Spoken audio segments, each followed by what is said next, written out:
अस्सलामु अलैकुम रहमतुल्लाहि व बरकातुहू। मरहबा, आदाब नाजरीन, मैं काजी हाफिज मोहम्मद अली आपका खैर मकदम करता हूँ खसबा 7 न्यूज़ चैनल पर।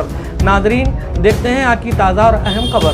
हाल ही में इलेक्शन कैंपेनिंग के दौरान दो शख्स जो तेलंगाना के मुसलमानों को गुमराह करने की कोशिश कर रहे हैं, खासकर जो है मैं हमारे महबूब आलम खान साहब के बारे में मैं आपको कहना चाहता हूं कि महबूब आलम खान साहब, आप एक खानदानी नवाब हैं। जब आप अपने आप को खानदानी नवाब कहते हैं तो आपकी लैंग्वेज भी जो है नवाबी खानदान जैसी होना चाहिए।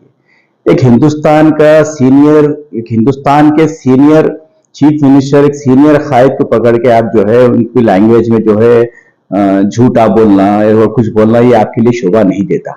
क्योंकि आप अगर किसी पे उंगली उठा रहे हैं तो 3 उंगली आपके तरफ बता रहे हैं। सबने पहले देख लीजिए, उन्होंने कहा कि सीएम साहब ने झूठ कहा। सीएम साहब कभी भी झूठ नहीं बोलते हैं। देखिए, इलेक्शन में अगर कुछ वादे करते हैं उसमें से मैक्सिमम जो काम होते हैं, अगर एक आध काम अगर नहीं हुआ तो उसके कुछ वजूहात होते हैं। जैसा वो बार बार ये कह रहे हैं कि 12% रिजर्वेशन के बारे में, 12% रिजर्वेशन के बारे में चीफ मिनिस्टर जनाब केसीआर साहब का दिल साफ रख के, नीयत साफ रख के वो असेंबली में और काउंसिल में जो है बिल पास करके सेंट्रल गवर्नमेंट को भेज दिया गया। हुकूमत जो है बीजेपी की रहने की वजह से रिजर्वेशन का बिल पास नहीं हो रहा है, क्योंकि हमको बीसी कोटा बढ़ाने के बाद रिजर्वेशन को अमल करने के लिए केसीआर साहब का मंसूबा बना था। हुकूमत बीजेपी की अगर नहीं होती, अगर केसीआर साहब की हम ख्याल हुकूमत होती, अगर केसीआर साहब की मदद से अगर सेंट्रल गवर्नमेंट में हुकूमत अगर बनती तो केसीआर साहब बराबर रिजर्वेशन को देते। केसीआर साहब आज भी उस बात पे कायम है। तो मैं महबूब आलम खान साहब से मैं ये पूछना चाहता हूं कि आप किस बुनियाद पे कांग्रेस का सपोर्ट कर रहे हैं, उसका एक जवाब दीजिए आप। ठीक है, आप केसीआर साहब को जो है 12% के बारे में बोल रहे हैं और कॉलेजेस बंद हो गए बोल रहे हैं।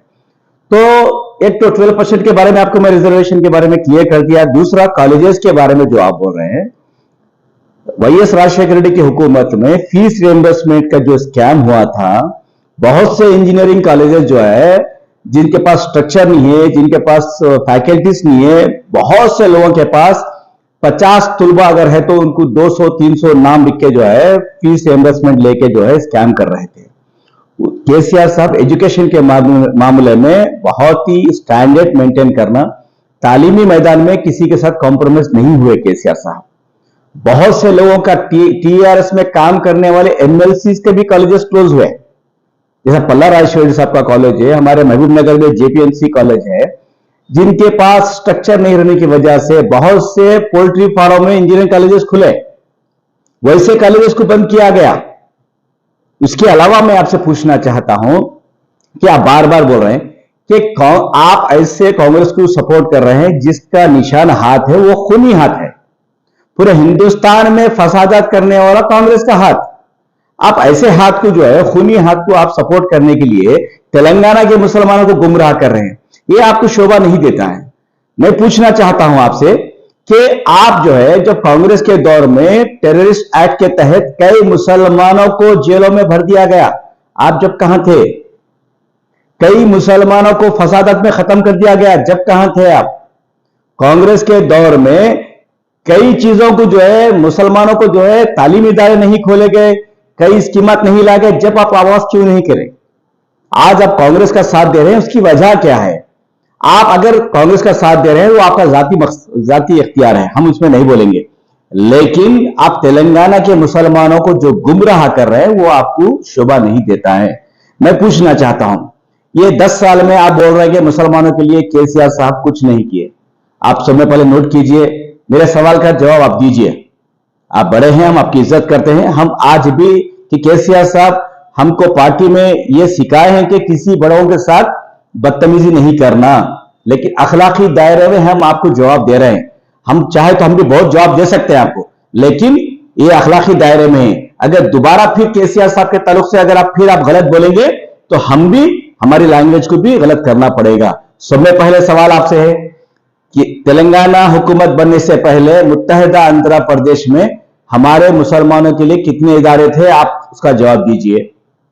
दूसरा जो है, शादी मुबारक के तहत कांग्रेस के दौर में स्कीम जो थी उसके लिए क्या खर्चा करे, वो जवाब दीजिए। बैरूनी मुमालिक में जाके जो तुलबा हमारे पढ़ रहे हैं उसके लिए कांग्रेस के दौर में क्या अखराजात हुए, कितने लोगों को भेजे, वो उसका जवाब दीजिए। और जो है मक्का मस्जिद ब्लास्ट में जो है कितने मुसलमानों को अंदर डाला गया था, कितने मुसलमानों को जेल भर दिए थे, क्या वो सही सच है या नहीं है, इसका जवाब दीजिए।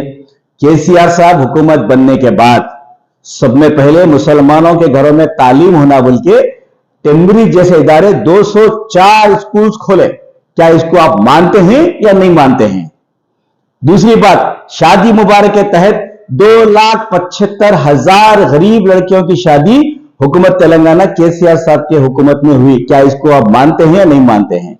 तीसरी बात, सीएम ओवरसीज स्कॉलरशिप जो 3,280 तुलबा America, London, France, Germany, Australia में जाके पढ़ रहे हैं, उसको आप मानते हैं या नहीं मानते हैं? इतने सारे काम जब कांग्रेस ने नहीं किए, केसीआर साहब करे हैं, तो आप केसीआर साहब जो काम कर रहे हैं वो बोलिए, जो नहीं कर रहे हैं वो बोल रहे हैं। आप जो दो चीजें आप बोल रहे हैं उसको आप जो हाईलाइट करके मुसलमानों को गुमराह कर रहे हैं वो गलत है। तो इस चीजों को आप मानते हैं नहीं मानते हैं? टीआरएस हुकूमत जो है मुत्तहिदा, आप तेलंगाना में देख लीजिए, आप हमने 11,000 करोड़ हमने खर्च किए हैं अखिलियत के ऊपर, चाहे वो एजुकेशन में फील्ड में हो, चाहे वो वेलफेयर स्कीमात में हो। फिर यही काम कांग्रेस वाले क्यों नहीं करे? आपके बाजू में जो रेवंत रेड्डी बैठे हुए हैं पीसीसी अध्यक्ष, उनको पूछिए आपकी उम्र किधर है? आप जो है एक सीनियर कायद, सीनियर पॉलिटिशियन के बारे में ऐसा बोल रहे हैं। जो आपके बाजू में बैठे हुआ है वो एक आरएसएस का आइडियोलॉजी आदमी है, वो खुद कबूला। आप उनको भी आरएसएस के आदमी को बाजू बिठा लेके आप तेलंगाना के मुसलमानों के मुस्तकबिल के बारे में बात कर रहे हैं। बड़ी हंसी आ रही है आपके ऊपर, कि लोग हंस रहे हैं आपके ऊपर। ये उम्र में जो है खान साहब ऐसा क्यों बात कर रहे हैं बोल के लोग हंस रहे हैं आपके ऊपर। ये उम्र में अल्लाह अल्लाह करके आप जो है जो हकीकत है वो बयान कीजिए। मैं आपसे अदबन अपील करता हूं, दोबारा आप हमारे चीफ मिनिस्टर केसीआर साहब के ताल्लुक से आप लहजा सही रखिए। जो हुकूमत के जो काम है उसको बोलिए, जो नहीं हुए उसको बोलिए, हम मानते हैं, लेकिन लैंग्वेज अखलाकी दायरे में रहकर बात कीजिए तो ठीक रहेगा। दूसरी बात, इमरान प्रतापगढ़ी जो यूपी से आके जो है तेलंगाना में जो है बहुत बड़े